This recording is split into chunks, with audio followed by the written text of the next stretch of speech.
একটা প্রশ্ন এসেছে, সাহারি ও ইফতারের কোনো দোয়া আছে কি? এটি কি বাংলায় পড়া যাবে?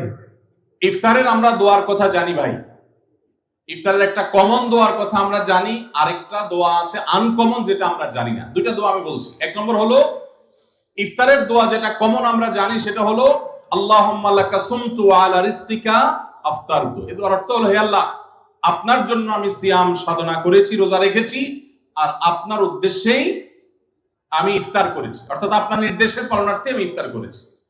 এই যে আল্লাহুম্মা লাকা সুমতু আলা রিজকিকা আফতারতু, এটা ইফতারের একটা দোয়া।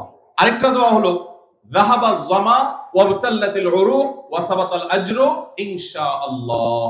অনেকে এটা জানেন মাশাআল্লাহ। যাহাবা যামা মানে আমার পিপাসা দূর হয়ে গেছে, ওয়াবতাল্লাতিল উরুক আমার শিরা উপশিরাগুলো সব সিক্ত হয়ে গেছে, ওয়া সাবাতাল আজরু ইনশাআল্লাহ এবং আল্লাহ চাহেন তো এই রোজার বিনিময় আমার জন্য অবধারিত হয়ে গেছে।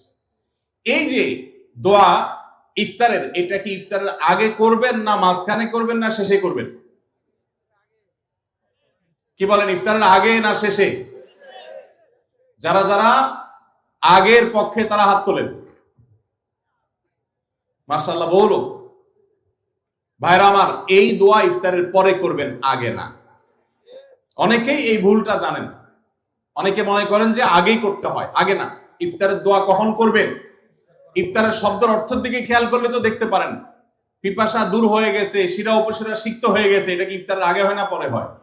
তাহলে আল্লাহুম্মা লাকা সুমতু আলা রিজকিকা আফতারতু, আল্লাহ তোমার জন্য রোজা রাখলাম, তোমার রিজিক দিয়ে ইফতার করলাম, এটা কি আগে না পরে?